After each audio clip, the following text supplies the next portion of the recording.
Өглөөний мэндийг өргөө үзэгчдээ Тэнгэр телевизийн Morning Show эхэлж байна. Бид энэ 7 хоногийн эхний хөтөлбөрөөрөө бүгд найрамдагтад ард улсын эдийн засгийн голлох үзүүлэлтүүд болон технологийн салбарт болж байгаа нэгэн томоохон шилжилтийн талаар та бүхэнд дэлгэрэнгүй мэдээллийг бэлтгэхээр хүргэлээ. Автомашины салбарт нэгэн сонирхолтой шилжилт явагдаж байна. Томоохон автомашин үйлдвэрлэгчид сансрын технологи руу өөрсдийнхөө амбица тодорхойлж стратеги болон шилжилтүүдээ хийгээд эхэлсэн байна. Энэ талаарх дэлгэрэнгүй мэдээллийг би та бүхэнд өргөх бол өнөөдөр надтай студид хамт ажиллаж байгаа Номын Эрдэнэ хөрөнгийн зах зээл болон эдийн засгийн холбоотой мэдээллүүдийг та бүхэнд хүргэх болно. Тэгэхээр ямар мэдээллүүд бэлдсэн байна? Өглөөний мэнд хүргэе. Тэгэхээр ямар ч гэсэн өнгөрсөн 7 хоногоос эхэлтэй энэхүү зах зээлүүд дээр иргэн сэргэлт эхэлж байгаа нь бол өнөөдрийн зах зээлүүд нээгдэж байгаа ханшаар бол ерөнхийдөө батлагдаж харагдаж байна гэж ойлгож байна. Энэ бүхэн яг юутай холбоотой вэ гэхлээр илүү дайны нөхцөл байдал орхит орнуудын асуудлууд намжсантай холбоотой. Үүнээс гадна бол эдийн засгийн тоон үзүүлэлтүүд бас тийм ч бас сөрөг төвшөнд биш байгаа. Үүнээс гадна бол банкны энэхүү interest rate буюу бодлогын хүүг бол буулгах боломж бас үүсэж байгаа учраас хөрөнгө оруулагчид бол илүү их ихтэй болж эхэлж байна гэж харж байна. Ингээд хөтөлбөрөө эхлүүлээ.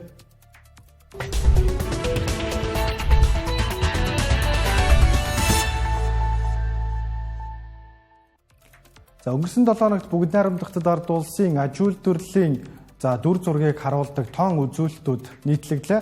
Бүгд найрамдагтад ард улсын аж үйлдвэрийн ашиг өнгөрсөн 5 дугаар сард өмнөх оны мөн үетэйг харьцуулахад 9.1%-аар буурсан үзүүлэлттэй гарсан байна. Энэ нь сүүлийн 10 сарын хугацаанд хамгийн өндөр үзүүлэлттэй буурсан үзүүлэлт болж байгаа гэдгийг бол эдийн засагч болон шинжээчид бол онцолж байгаа юм. Тэгэхээр ер нь хятадын аж үйлдвэрлэл болон санхүүгийн салбар, эрчим хүч, уулуурхай салбарын гол үзүүлэлтүүдийг харуулдаг энэхүү тоон үзүүлэлт нь бол яг ингэж буурсан үзүүлэлттэй гарч байгаа нь ер нь хятадын засгийн газраас явуулж байгаа эдийн засгийн эрчимжүүлэх урамшууллын бодлого нь ер нь баг зэргийн бүтлгүүч байгаа болов гэдэг эргэлзээнүүдийг бол зах зээл дээр бол үүсгээд байна. Үүнээс гадна уулуурхай салбарын ашигын хувьд бол 29%-аар буурсан гэдэг хамгийн өндөр үзүүлэлттэй байгаа бол боловсруулах үйлдвэрлэл болон эрчим хүчний салбар дээр баг зэргийн өсөлт гарсан. Харин автомашины үйлдвэрлэл дээр болохоор 11.9%-аар буурсан. Төрийн өмчит компаниудын ашигын хувьд бол 7.1%-аар буурсан. Харин төрийн бус буюу хувийн компаниудын хувьд болохоор 1.5%-аар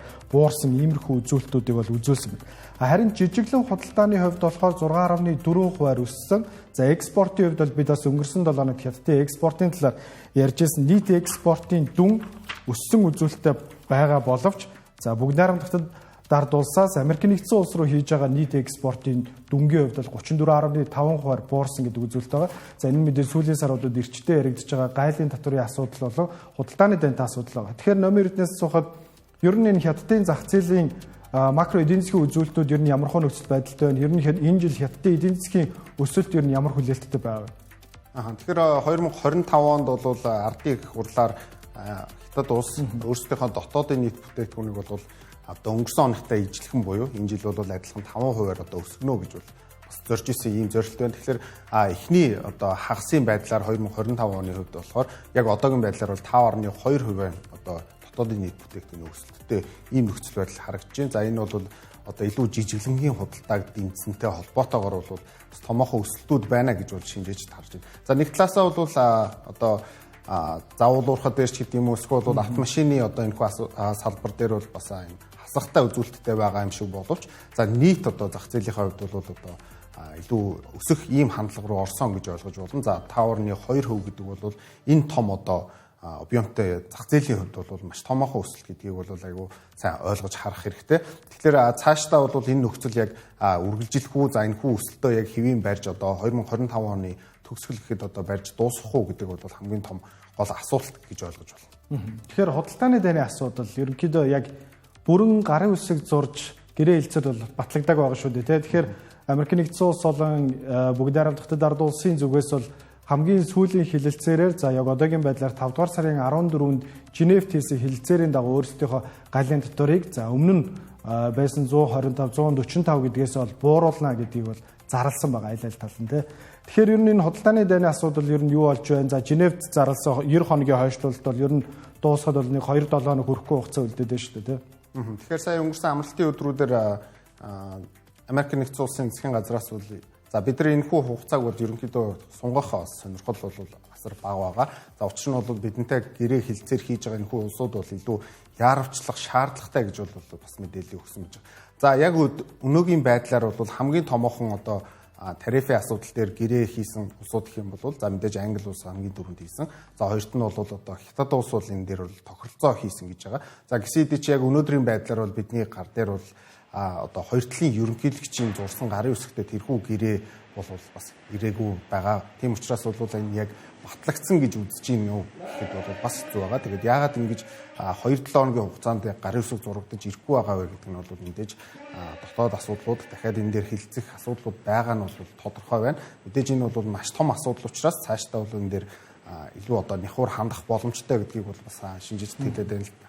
Тэгэхээр яг хүлээлт юу байна гэхээр за энэ яг тохирсон сүүлийн байдлаар тохирсон энэхүү одоо хувьуд дээр гарын үсэг зураад батлагдах юм бол энэ бол мэдээж бол сайнны дохио. За гэсэн хэдий ч бол яг үндсэн одоо татварын хувьд бол өнгөрсөн жилийнхтэй ч гэдэг юм уу тэрний өмнөх жилийнхтэй харьцуулахад бол мэдээж аль аль талдаа бол нэмэгдэж байгаа ийм асуудлууд байгаа. Тэгэхээр хоёр тал бол яг үүн дээр ямар гэрээ хийж байгаа вэ гэдгээс шалтгаалan цаашдаа бол эдийн засгийн нөхцөл байдал за ингээд тэр дундаа бас хувьцаа болон хөрөнгө оруулалтын салбар дээр бол нэлээдгүй өөрчлөлтүүд орох боломжтой байна.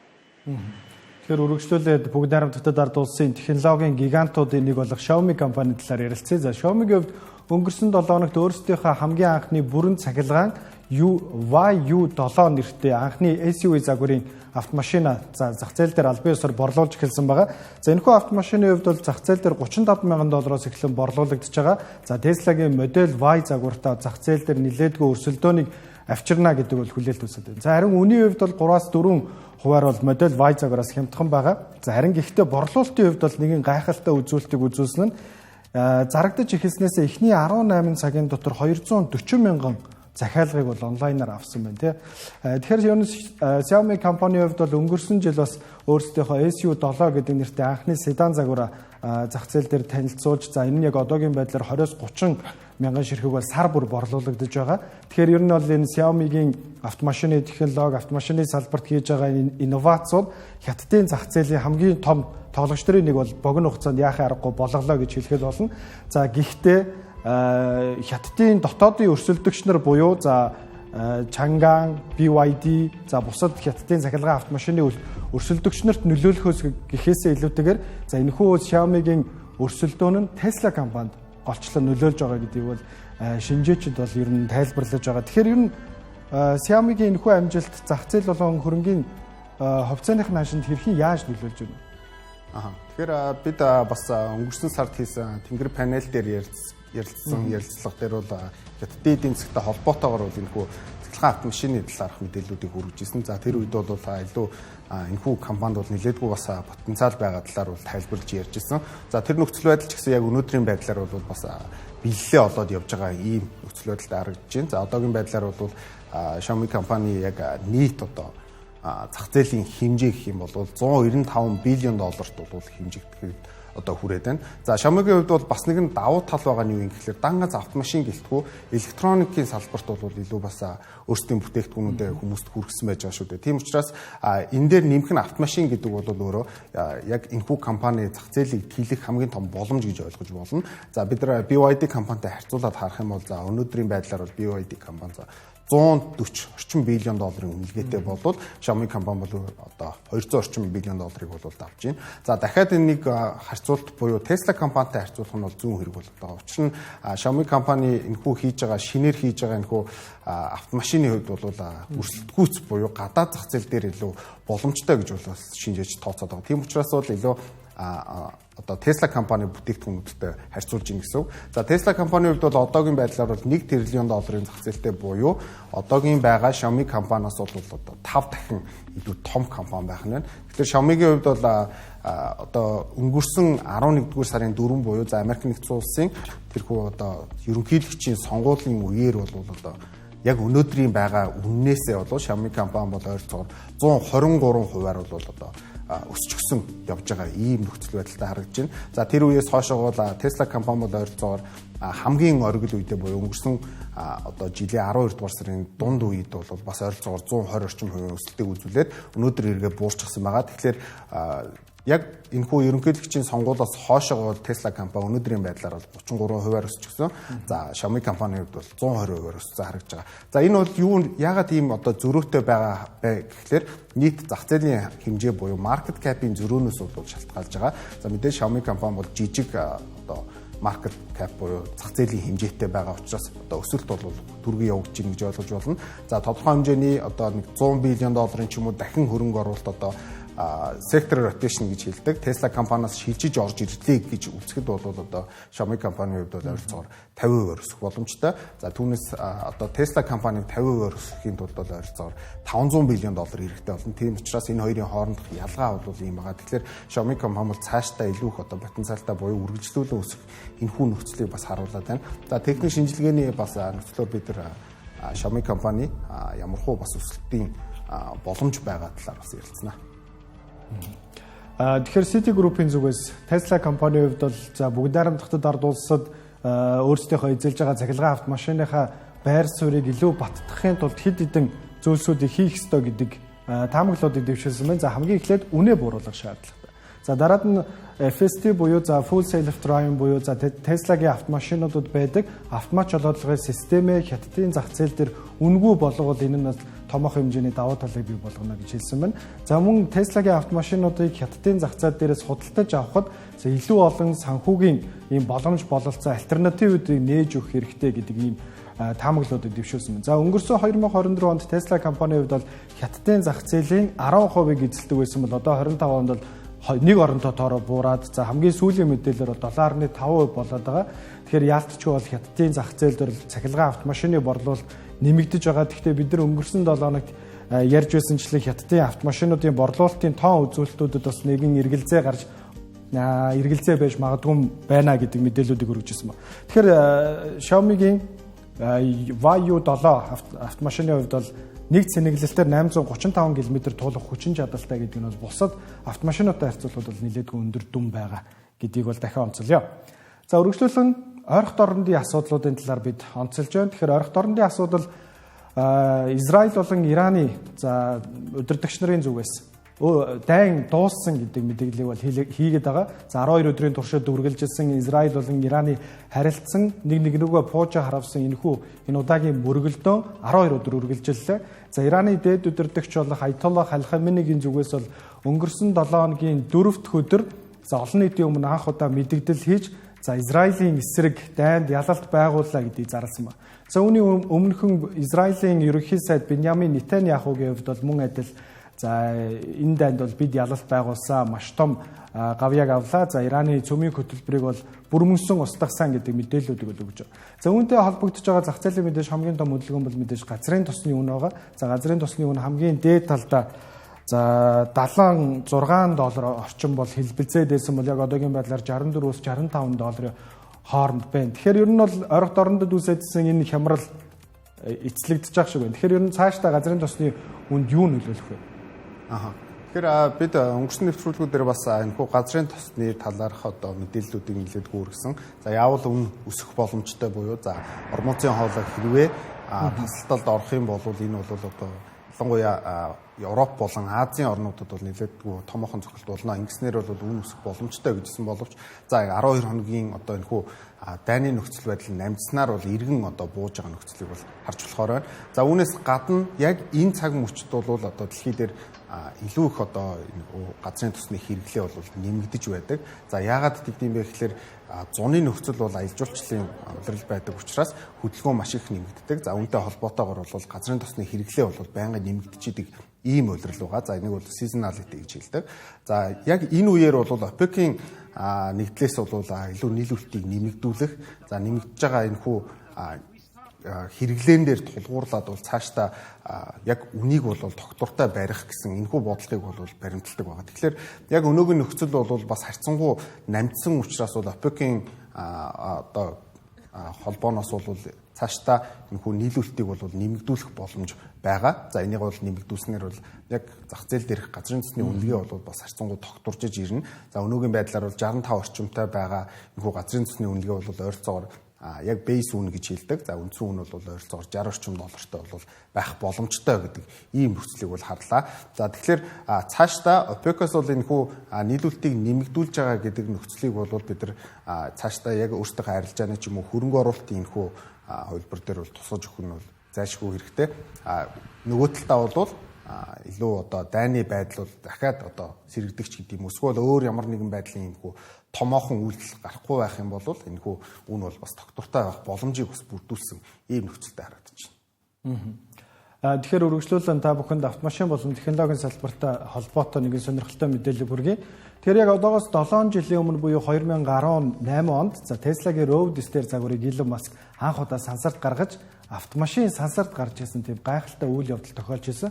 Тэгвэл яг Tesla-гийн энэ замын араас бусад автомашин үйлдвэрлэгчид өөрсдийнхөө сансрын технологийн амбицуудаа зарлж эхлэв байна. За өнгөрсөн 7 хоногт хамгийн сүүлд Honda компани зүгээс өөрсдийнхөө хамгийн анхны буужингийн туршилтаа хийсэн нэг юм сонирхолтой үйл явдал болж өнгөрлөө. За Honda компани зүгээс бол 2029 он гэхэд анхны буужингаа сансарт хөөргөнө гэдэг мэдээллийг бол өгөөд байна.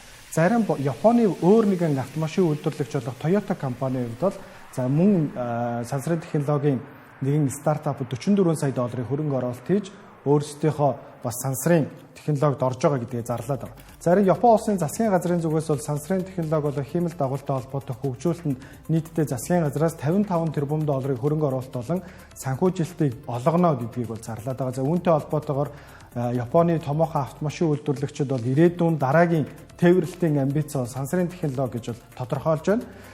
Тэгэхээр ер нь сансрын технологийн хувьд бол мэдээж SpaceX компани орж ирснээр хэд дахин өртгийг нь бууруулж чадсан байгаа. За үүний дараачаар энэтхэг болон хятадын өрсөлдөгч нар орж ирсээр мөн адил Шинэ Зеландын жижиг стартапууд ч гэсэн ер нь сансрын технологид жижиг хиймэл дагуулуудыг бага оврын буужингуудаар тээвэрлэх гэдэг ийм технологиудад хүчтэй өрсөлдөж эхэлж байгаа. Зарим уламжлалт автомашин үйлдвэрлэгчид энэ салбарт орж ирснээр өрсөлдөөнийг илүү бага болгож сансарт ямарваа нэгэн эд зүйлсийг тээвэрлэх эсвэл олон улсын сансрын станц дээр сансрын нисгэгчийг хүргэх гэдэг энэ үйл явдлууд бол илүү хямдхан, илүү бага өртөгтэй болохоор.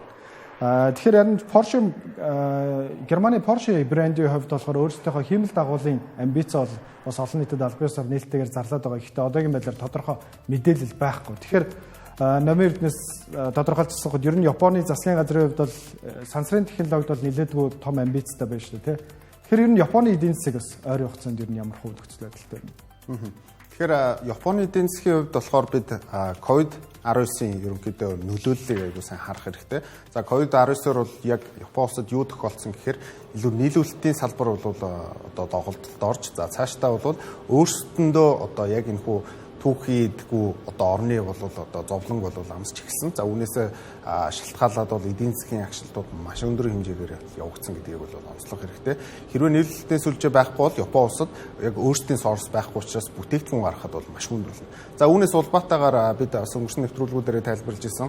За гангийн үйлдвэрлэлийг бол илүү их газар руу гаргах сонирхолтой байна. За цаашдаа өөр томоохон одоо үйлдвэрүүдийг бол улс орнуудад байгуулах ийм хүсэлтэй байгаа нөхцөлийг бол тайлбарлаж ирсэн. За үүнээс гадна Японы томоохон яг уламжлалт энэхүү автомашин үйлдвэрлэгчид сансрын технологи руу орж байгаа нөхцөлийг бол бид илүү одоо өөрсдийнхөө цаашдаа явах одоо энэхүү боломжийг одоо тэлж гинүдаа гэж бол харж болохоор байгаа. За яагаад тэгж харж ийм гэхээр яг Япон улсын хувьд бол энэхүү технологи өөрсдөө эзэмшдэг улс учраас бүтээгдэхүүн гаргахаас илүү технологи дээр тулгуурласан хөгжлийг бол ирж хайж байгаа нь бол тодорхой. Тэгэхээр өнөөгийн нөхцөл бол илүү яг энэхүү технологийн салбар дээр суурилсан цаашдаа илүү хөгжих энэхүү боломжийг бол Япон улс бол илүү ирж хайж ийн гэж бол харж болохоор байна. Тэгэхээр Японы нөхцөл байдал бол яг өнөөдрийн байдлаар бол одоо харьцуулж харах юм бол Nikkei 225 индекс бол 1.4% өсөлттэй буюу Аз номхон талаан бүс нутагт бол хамгийн томоохон өсөлттэйгээр бол бас нэгдэж байна. Тэгэхээр энэхүү мэдээллүүд бол илүү цаашдаа Nikkei индекс дээр байгаа энэхүү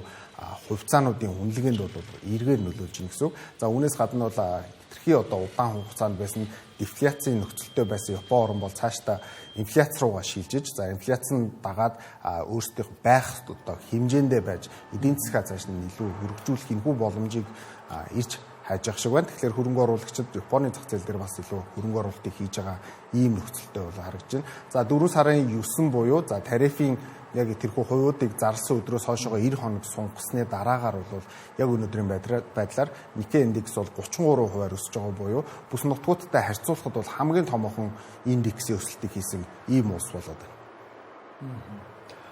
Тэгэхээр дэлхийн нийт болон томоохон технологийн компаниуд, корпорациуд, санхүүгийн байгууллагууд крипто валютын талаар дахин ярьж эхэллээ. Крипто дахиад тренд болж эхэлж байгаа гэж хэлэхэд болно. Тэгэхээр гэхдээ өмнөх трендтэйгээ баг зэргийн ялгаатай. Өмнө нь ихэвчлэн биткойн, алткойн, мем койнуудын талаар ярьдаг байсан бол энэ удаад ихэвчлэн стейбл койны талаар бол дэлхийн нийт ярьж энэ стейбл койны шилжилтэнд хэрхэн өөрсдийнхөө санхүүгийн системийг интеграц хийх вэ гэдэг талаар ярилцж байна. Тэгэхээр бид өнгөрсөн дугаартаа бас мэдээлж байсанчлан Mastercard болон Visa-гийн stable coin руу шилжиж байгаа шилжилтийн талаар бол онцолж байсан. Харин энэ удаад Coinbase-ийн хувьд бол Shopify-тай хамтарч USDC-г бол өөрсдийнхөө худалдаа авахын нэг төлбөр хэрэгсэл болгож байгаа гэдэг хэлцлийг бол хийсэн байна. Эдгээрээс гадна бусад технологийн компаниуд болон Apple Wallet болон Samsung Wallet дээр ч гэсэн бас stable coin-ы төлбөрийн систем бол орж ирж магадгүй гэдгийг бол зарим нэг их сурвалжууд өгч байна. Тэгэхээр PayPal-ын дэд ерөнхийлөгчийн нэг юм хэлсэн мэдээлэл дээр болохоор хэрэглэгчдийн хувьд бол ямар нэгэн төлбөрийн хэрэгсэл хийхдээ арталт нь энгийн мөнгөний хэрэгсэл байна уу эсвэл stable coin байна уу гэдэг нь бол ямар нэгэн ялгаа байхгүй, ямар нэгэн өөрчлөлт бол мэдэгдэхгүй. Энэ бол цаад санхүүгийн системийн шилжилт байх болно гэдгийг бол онцолж байгаа. Зарим бусад томоохон технологийн компаниуд болон корпорацийн хувьд бол өөрсдийнхөө төлбөрийн систем дээр stable coin-ыг ашигласнаар хэдэн 10 сая долларын хэмнэлтийг шилжүүлгэн дээр хийх боломжтой гэдгийг бол онцолж байна. Тэгэхээр ер нь крипто салбарт юу болоод байна? Тэгэхээр 2-7 хоногийн өмнө бас бид мэдээлжсэнээр Сенатын энэхүү одоо шийдвэр буюу хувь компаниуд бол stable coin-ыг ашиглах боломжийг бол нээж өгсөн. Үүнтэй холбоотойгоор ч бас яг энэхүү салбар дээр бол бас томоохон өөрчлөлтүүд, тесрэлтүүд гарч ирсэн. Нэг жишээг дурдах юм бол Circle компани байгаа. USDC-г одоо гаргадаг компани гэсэн үг. Тэгэхээр USDC гаргадаг тус компани бол зах зээлд нээлттэй компани болсноор бол 1 сарын дотор 750% өсч бол бас нэлээдгүй томоохон амжилтыг бол үзүүлсэн байж байгаа. Тэгэхээр яг USDC яг ямар бүтээгдэхүүн гаргадаг вэ гэвэл stable coin гэж хэлж байгаа. Stable coin гэхээр юу вэ гэхээр $1 арталтаа яг нэг одоо stable coin буюу тогтвортой энэхүү digital currency-г бол одоо хадгалж ийн гэсэн үг. Үүнийг бол нэгийг харьцах нэг буюу PEG гэж нэрлэдэг. PEG гэдэг ойлголтыг бас юутай ч холбож болно л доо. Гэхдээ энэ удаад бол Америк доллартай холбож байгаа нь бол одоо энэхүү бүтээгдэхүүний суурь нь бол доллартай адилхан гэж бол PayPal-ийн CEO-гийн хэлсэнтэй бол адилхан таарч ийн гэсэн үг. Тэгэхээр яг stable coin яг юунд хэрэгтэй вэ гэхээр энэхүү зардлын одоо хэмнэлтийг л хийхэд зориулагдж байгаа гэсэн. Яг тэгэхээр бид нар хоорондоо шилжүүлэг хийхдээ бол тодорхой хэмжээний фи буюу шилжүүлэг хийсний үед одоо нэмэлт төлбөр төлдөг бол stable coin ашиглаж байгаа үед хоорондоо мөнгө шилжүүлэх гэхэд үүн дээр бол ямар ч одоо нэмэлт төлбөр гарахгүй байх юм давуу талыг бол бий болгож идэг. Америк нэгдсэн улсын хувьд бол илүү компаниуд дээр энэхүү боломжийг нээж өгж байгаа нь бол цаашдаа компаниуд энэхүү одоо технологиг хэрэглэн өөрсдөө stable coin-ы хоорондоо чөлөөтэй шилжүүлэг тооцоол хийх энийгээ магадгүй хадгалснараа хадгаламжийн хэрэгсэлж болгох одоо энэхүү нөхцлүүдийг бас бүрдүүлээд байгаа шүү дээ. Тэгэхээр American Express компанитай холбоотойгоор авч үзэх юм бол American Express компани төлбөр хийгдэх тусам биткойн бас одоо илүү цуглардаг буюу cashback үйлчилгээг хүртэл нэвтрүүлжсэнийг бол та бүхэн санаж байгаа бах. Тэгэхээр stable coin-ыг нэвтрүүлснээр бол давуу талууд бол энэ дээр маш их хэрэг ёстой. Мэдээж үүнийгээ дагаад бол сөрөг талууд бол байдаг. Энийг бол сүүлийн 2-3 жилийн хугацаанд бол маш хүчтэй яригдж байгаа сэдв. Ямар сэдв юм гэхлээр хэрвээ stable coin-ыг хэрэглээд эхлэх юм бол цаашдаа хүмүүсийн одоо энэхүү одоо кастинг систем буюу илүү татвараар нь одоо ангилах энэ боломж үүснэ. Тэрийг бол одоо төр эзэмшнэ гэдэг ийм одоо концепт явж байгаа учраас энэ дээр бас маш болгоомжтой хандж байгаа улс орнууд. Энэ дээр тулгуурласан Америк нэгдсэн улс бол яг өөрсдийн төв банкны stable coin-ыг бас гаргахгүй гэдэг мэдээллийг бол яг өнгөрсөн 11-р сард хийжсэнийг бол маш тод санаж байна. Тэгэхээр энэхүү асуудлуудыг бол цаашдаа бид нэвтрүүлгээрээ илүү сайн дэлгэрүүлж одоо тайлбарлаж өгөх болно. Тэгэхээр Stablecoin-тэй холбоотой нэг товчхон мэдээлэл өгөхөд Америк нэгдсэн улсын зохицуулагч байгууллагуудын зүгээс ипотекийн зээлийн шалгуурт stablecoin болон крипто хөрөнгүүдийг тооцдог ийм системийг бас нэвтрүүлнэ гэдгийг бол судалж байгаа гэдэг мэдээлэл байгаа. Тэгэхээр ер нь бол крипто салбар албан ёсоор бас олон нийтэд болон дэлхийн нийтэд бас ингэж хүлээн зөвшөөрөгдөж байгаа ийм үйл явдлууд шатараатаагаар явагдаж байна гэж хэлэхэд болно. Тэгээ үргэлжлүүлэн бид шууд амжилтын хугацаа маань дуусгаад 3-4 минутын хугацаа үлдсэн байна. Тэгэхээр энэ хугацаанд номердэн та бүхэнд технологийн салбарын хувьцаануудын талаарх мэдээллүүдийг тавч хүргэх болно.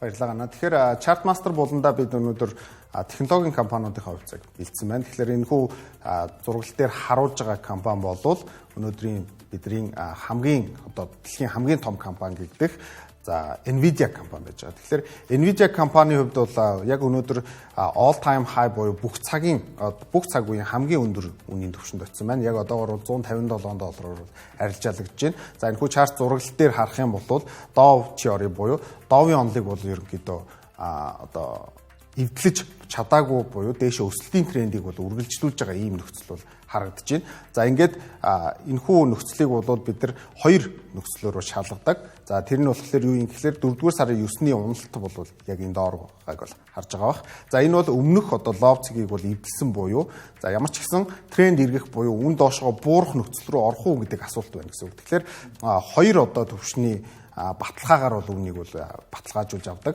За энэ бол дараагийн өсөлт өмнөх хай цэгийг эвдлэхгүй байх хэрвээ эвдлэхгүй энэ дээрээс ч юм уу доошоо унсан болоод тренд эргэж гинэ гэдэг ойлголтыг бол ерөнхийдөө өгдөг гэж ойлгож болно. Тэгэхээр яг энэ нөхцөл байдал дээр бол дээшээгээ өмнөх цэгийг эвдэлж гарсан учраас uptrend буюу дээшээ өсөлтийн хөдөлгөөн бол үргэлжилсэн хэвээрээ байна гэж харж болохоор байна. За үүнээс гадна бол суур мэдээллүүд эрэг байгаа учраас бол харьцангуй бас технологийн компаниуд дээр бол өсөлт бол цаашдаа байна гэдгийг бол харж болохоор байна.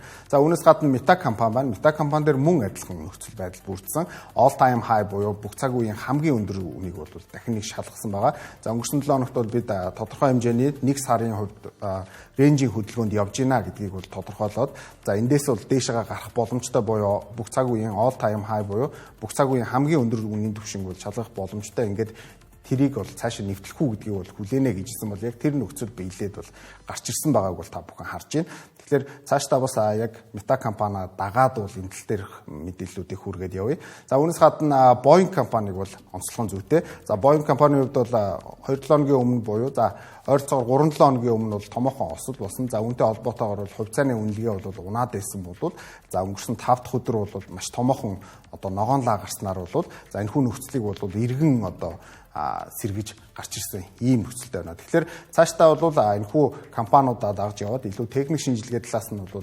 тодорхойлолтуудыг хийгээд явах болно. Тэгэхээр мэдээлэл хүргэсэнд баярлалаа. Тэнгэр телевизийн Morning Show нэвтрүүлгийн энэ удаагийн дугаар өндөрлөж байна. Үргэлжлүүлэн та бүхэнд өглөөний хэлбэр шууд амжилт үзүүлэх болно.